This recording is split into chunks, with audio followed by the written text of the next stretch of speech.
Hi, this is Craig Camp. We're here for another edition of Troon Talk. This is one of our Troon Conversation series where we talk with one of our staff members here, digging down deep into what they do. And today we have our Director of Sales, Nate Winters, with us. Hello, happy to be here. So Nate, if I remember right, the last thing you did before you came to Troon was jumping out of an airplane. Yeah. So how did you end up at Troon? I landed right here. When I got out of the military, I decided to give a little bit of a change of pace to a career path, and my brother got me a job at a local restaurant, and I just happened to carry resumes in my car.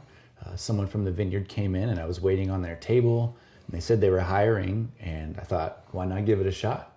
So I dropped off a resume, got an interview a couple days later, and I got bit by the wine bug quick. This is the only vineyard I've ever worked at, and I've been here just over 10 years now. But indeed, you were a paratrooper.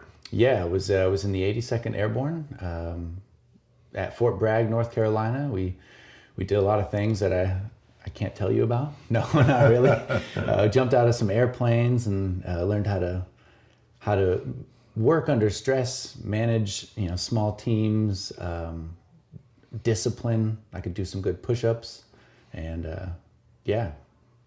So you're unique here at Troon because you've literally worked in every aspect of the company, from the tasting room to the vineyard, the winery, and now sales. So what has that experience been like? Fortunate and very lucky. I think positioning myself for something like this, I didn't quite know that was coming, but I got here just at the right time as well, of a big transition that we went through as a company. And keep your head down, take initiative, and look for that next thing. I started here in the tasting room, started managing the tasting room briefly before we moved to the cellar.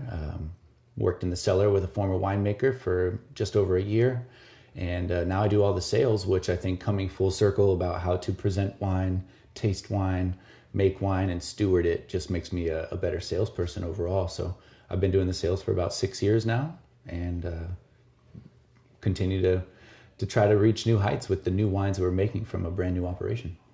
So you were actually the first person I met at Troon. You were working in the tasting room then. Obviously, our tasting rooms have gone through a huge transition in that period. Can you just give us some thoughts on that transition?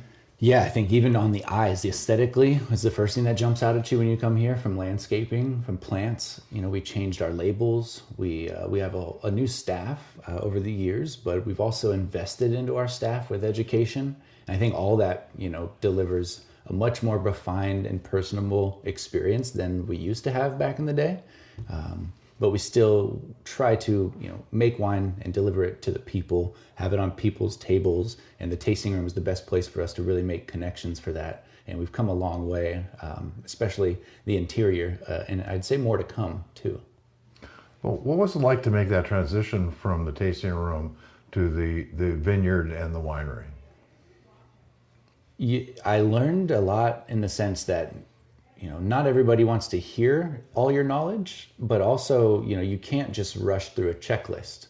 I think that was the most interesting part for me, coming from the military, and this kind of like hurry up attitude doesn't always get you to point B in the cellar the right way. You can't cut corners. You have to top every barrel appropriately. So a more slow and methodical, kind of efficient approach I had to learn how to do, from the tasting room of quick results to more of a stewardship into the cellar. And even past that, as far as handling accounts and personal relationships with wine buyers across the country, it's kind of the same thing. It's all about timing and being methodical. And so that was one of the challenges, for sure, of just wanting to hurry up and go do the job. It was more of think about how to do the job the right way. So in addition to the experiences you've had here, you're also a certified sommelier from the Court of Master Sommeliers. What is that process? How does one become a certified sommelier?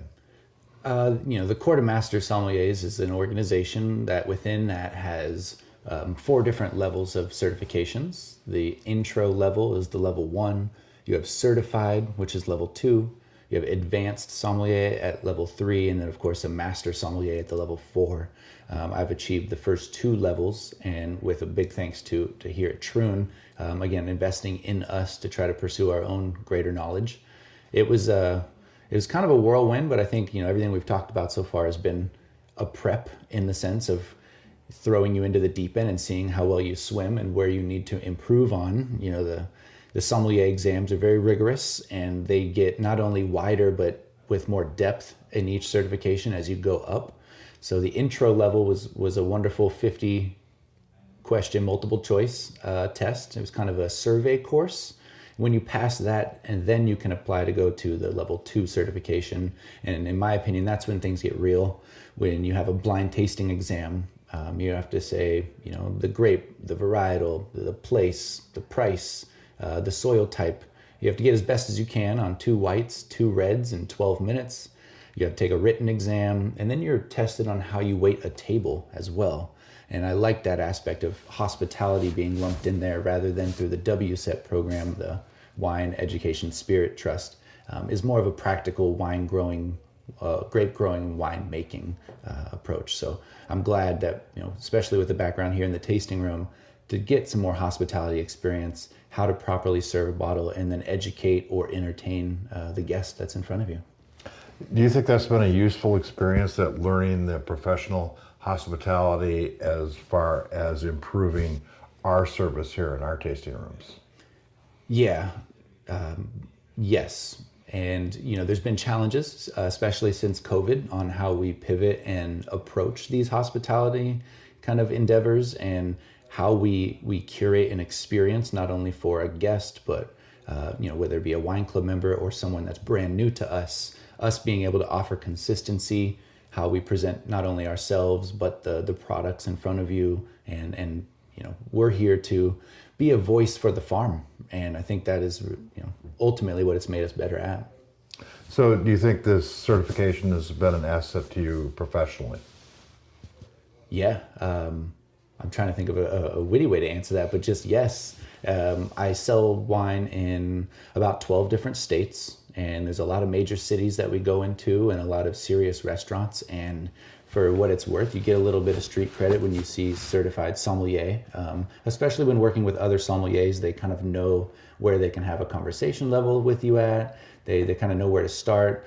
It gives you a little bit of a resume, showing you that you have been proven.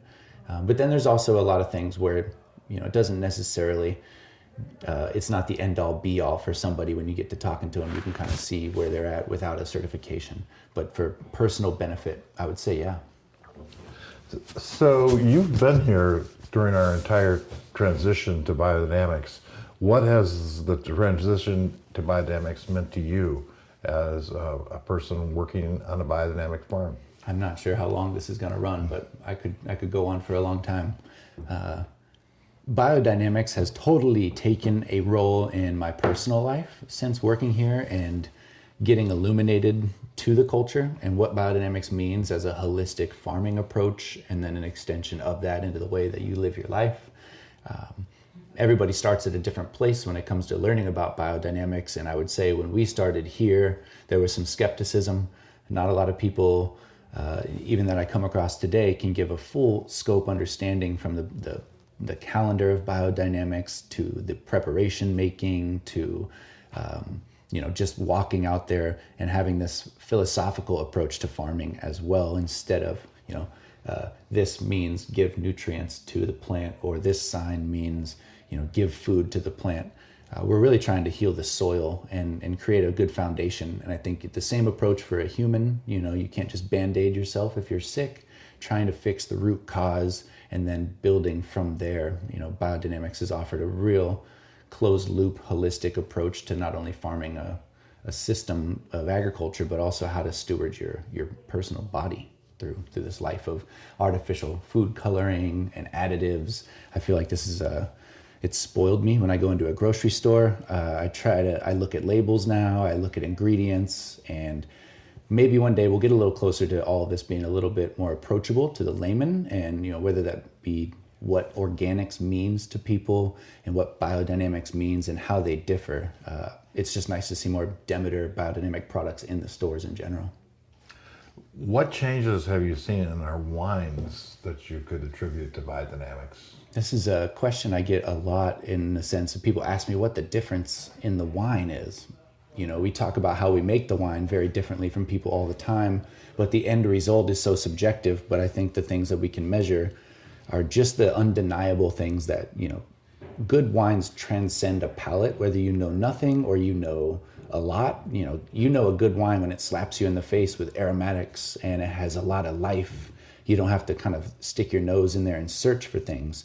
These flavors and aromatics and complexities within the wine tends to find you. I also think, you know, a lot of wines, I've learned that wine is a living beverage with its own, you know, little microbiome in there, and from day to day that wine can change. And when you buy 6 bottles and you open one every month, you really get to see how that wine changed over time. And biodynamic wines, to me, tend to have a little bit more consistency. They offer the same highs, but maybe not as low of lows day to day, being that there's a little bit more healthier microbiome. There's not a ton of sulfur killing everything in there or sterilizing the wine, protecting it. I think that there's a more unadulterated expression of sense of place, if I could say, through biodynamic wines, which, as an overthinker, I love to overthink the wine in my glass, and I think biodynamic wines seem to capture my attention a little bit easier these days. So you're all over the country talking about biodynamic wines. What is the market for biodynamic wines, and what type of customers are interested in them? I think more people are being stewarded to the right direction of just integrity-driven products. And I think biodynamic wines fall into that, whether it's in a grocery store that has a really nice health focus of such like the PCC markets in the Pacific Northwest. You have Good Earth and Erewhon on the West Coast, but you know, Mom's markets out there throughout the country. There's a lot of these places that have a focus on just integrity and sustainability. So I feel all those people that shop there have some sort of an open mind to, even if they don't know biodynamics, to try a biodynamic product.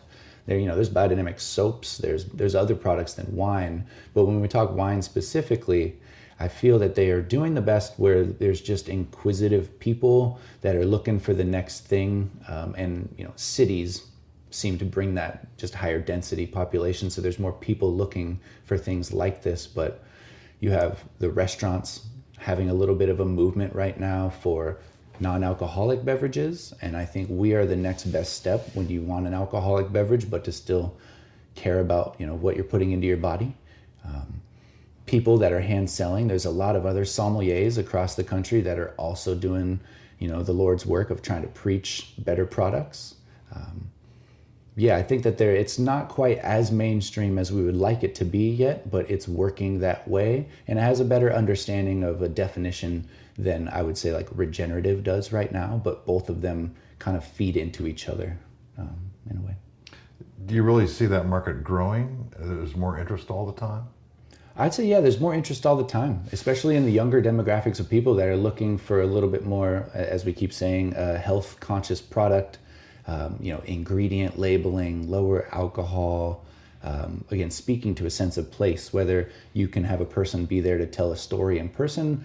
If you don't, a bottle of wine really does a good job of that as well. And especially Biodynamics being an international association through Demeter International, I think it's not just unique to where we are in our little echo chamber of the West Coast. It's a common language that when I run into someone from a different country, we already have some common ground on where to start a conversation with, being biodynamics instead of just organic. You know, Canadian definition of organic and the United States definition of organic don't quite match up, but I find that the Demeter regulations are a little bit more cohesive from country to country. You've been doing this for a few years now. How have you seen the market change from when you first started for biodynamic wines? Yeah, there's a lot of ways to go off of this, but just more knowledge being built. Of course, there's a lot of what I look for comes from, you know, the James Beard Foundation. When I look at restaurants and who's doing the most creative, ingenuitive, pioneering, standout things, you get people like the Michelin Guide and the James Beard nominees that are really highlighting people. And I feel like that's really propelled a lot more sustainability, not just in wine, but in agriculture when it comes to produce and where chefs source their products. A lot of these front of the house people in restaurants are taking the same approach to their wines and their beverages. So I would say there's more people looking for things like this. And we look forward to, I think, the scalability as a whole for biodynamics to become more approachable to, like I said, just a layman person, or if you go to a Waldorf school and you're more inclined to buy a biodynamic wine in general. So besides being biodynamic, Troon is regenerative organic certified, which we're actually pioneers in. I'm sure in the beginning not too many people had ever heard of that. How do you see regenerative organic fitting into the marketplace now? It's in this stage where it's a new certification, so there's still a lot to be told to people, but when they hear it, I think viscerally people just relate to it a little bit more.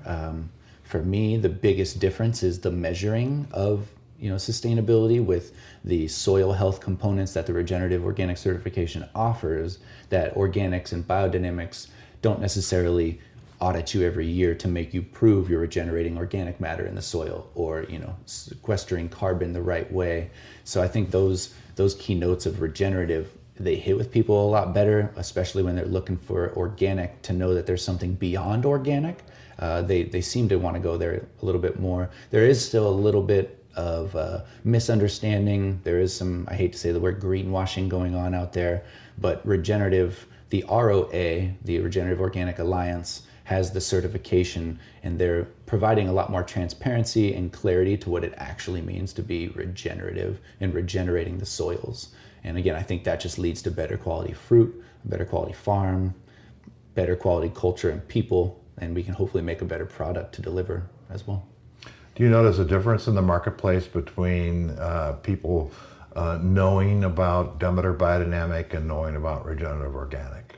Yes, there seems to be more of a broad or less of a Venn diagram in this specific topic. Biodynamics is more popular, and that may come with some connotation that you assign to it, but it is more popular and has a more cohesive understanding in the wine department than regenerative does. But again, it's very early in the regenerative organic certification, for just almost 3 years old now or so. I was just looking, there's just over 400 farms globally that are certified, and that's not at the gold level. So when we talk about regenerative, that's one discussion, but then regenerative bronze or regenerative silver, regenerative gold, all go a little deeper into what that means for each other. And so when we start talking about that, it tends to get a lot of information for someone to comprehend, especially when I'm in the grocery store with their beverage and produce manager, and I only have, say, 40 minutes to talk to you. There's only so much we can cover. Whereas biodynamics is the same thing, really. There's a lot to go into. So finding out who's in front of you, what people want to hear, what resonates with each person is kind of the best way to go. And I feel like the word regenerative is becoming a little bit more synonymous with people's understanding of organics, of what they wish organics was. I think you can associate it with regenerative a little bit more. So you're a certified sommelier that's traveling around the country quite a bit. What are some wines other than Troon that are exciting you these days? Oh boy. I hope I don't get anybody mad at me. First person that comes to my mind, I think of La Garagista. I think of Deirdre out there at the helm of her operation in Vermont. She's doing a lot of hybrid varieties. She does a lot of similarities as far as stylistic approach as Troon, but executing on a whole different product. But we find ourselves in the same spheres of New York. New York City has some of the most pioneering wine lists, as well as the most legacy-driven wine lists. And so to see people like her and us penetrate and still kind of show the old school people that we're carrying the torch forward has been wonderful. Tablas Creek out there shares a certification at the gold level for the regenerative organic certification. So I love to see year to year how their farming quality impacts their wine, different operation than us. And then I also think, for what it's worth, Sierra foothills, El Dorado. There's a lot of these cool transitional zones and what are associated with what people think to be just really hot regions, like Lodi or whatnot. There's some really cool stuff coming out of there. I always love to be a hometown boy in the Willamette Valley. There's a lot, probably too many to name. Of course, I love Christum. I love Analemma, Fossil and Fawn, Maloof. There's some really cool independent winemakers out here that need a little bit more spotlight. And I just don't want to go into Italy and France right now because we'd be here for quite a while. But I do love a lot of old world wines. They just don't happen to find themselves on the West Coast as often. Well, I have to admit, you seem to have developed a little taste for Bordeaux recently. Yeah, where we are sandwiched between Washington and California, I always really like the breadth that we can bring, being Oregon, of a little bit more finesse and refreshing styles of wine.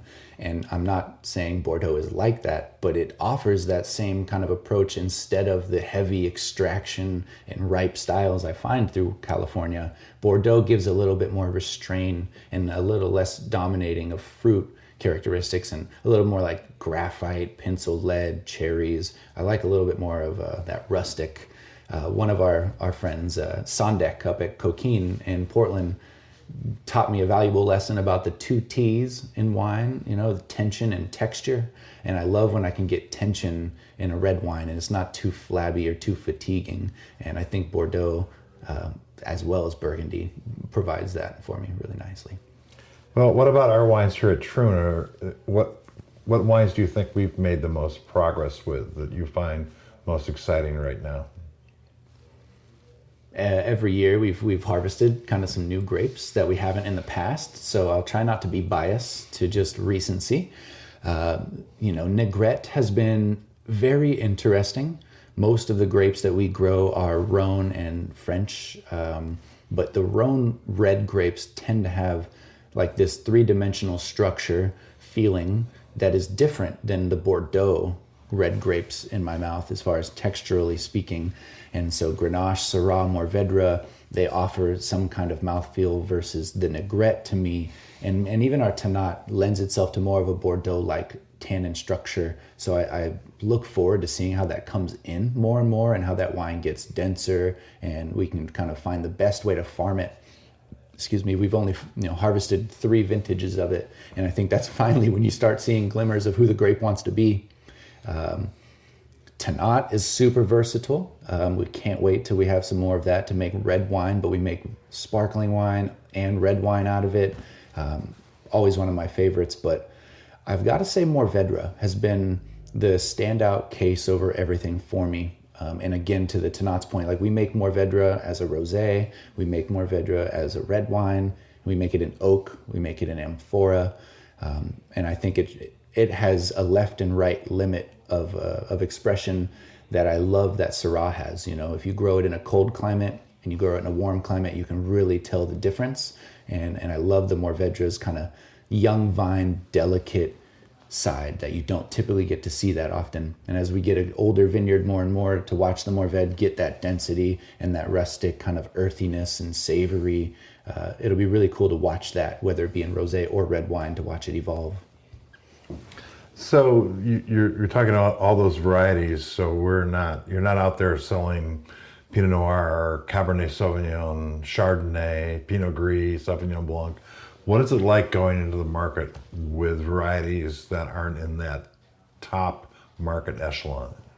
It's a double-edged sword, but I think the training and the sommelier, association and everything that I've went through in the past, it gives me the ability to show and tell people how, Grenache can be similar to, a Cabernet, even though they're not. I can find a way to bridge, if people haven't heard of these grapes before, to use a reference point that's familiar for them to guide them to how this wine kind of expresses itself.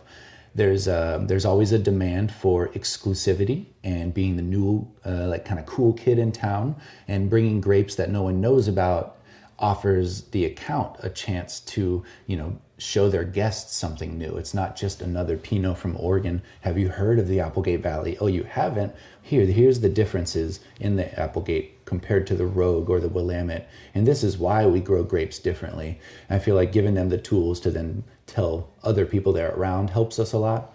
But there is I walk into most accounts and they say, let me try your Chardonnay. And I have to kind of backpedal and explain, we don't have any Chardonnay. It's a different region. And again, there's always a talking point with the grapes that we grow. We have about 11 different red grapes, 9 different white grapes.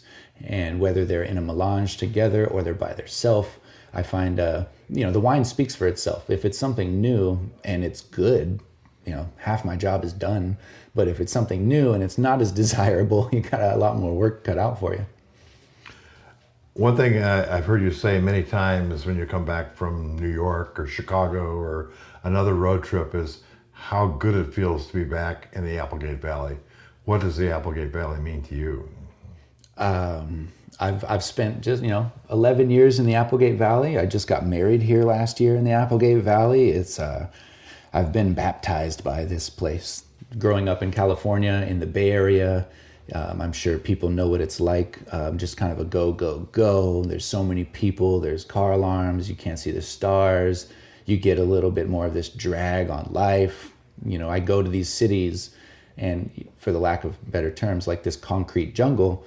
And then I'm there for about a week. I see a lot of people every day, a lot of people at night. And then I finally get home and I can take the biggest in-breath. There's no sense of urgency in Southern Oregon except for businesses and for sales. Otherwise, we drive slower here. It's totally converted me. I never thought I'd be one of those people, but I definitely enjoy to take my time. There's no rush. And even when I'm gone for a week, the difference of vegetation and from the farm to the drive out into the mountains where the farm is, it all impacts a little bit more. Everything is a little bit greener. Depending on the season you're in, you get to notice a lot more change and the grounding effect. And maybe we attribute it to biodynamics and the best fertilizers of farmers' footsteps. I get to come back and actually walk the farm and touch plants, which, I didn't know I loved so much until I leave it for a week or so. So as we wind up our conversation here today, Nate, what do you see as exciting for 2026? More wine. We have new grapes coming online. We've got new vessels. We have every year another chance to refine our approach. We look back at last year and we get to see what we can do better this year. And I think some of those things that we've planned to do better this year is really what I'm waiting for. And in the farming sense, a lot of what we're talking about is right now in the wintertime, setting up the decisions to then impact later in the year. You can't address, nutrient deficiencies when you see them. You have to kind of address them beforehand and try to prevent them. And the same thing for sales. We're laying a lot of groundwork. I look forward to opening some new markets with some brand new wines and making new friends. You never know. Atlanta, LA, Seattle, there's a lot of places that we're making a lot of relationships with. So I look forward to, getting the new wines out there. I'm always most excited about the newest wines we make. So I look forward to just making more connections and really letting the wine speak for itself and being a messenger the best I can. Well, Nate, it's been great chatting with you today. Thanks for taking the time to sit down and tell us about your plans and you're looking forward to the next year. Yeah, thank you. And I look forward to doing it again. Thank you for listening to Troon Talk. For more information, please visit us at troonvineyard.com. Thank you.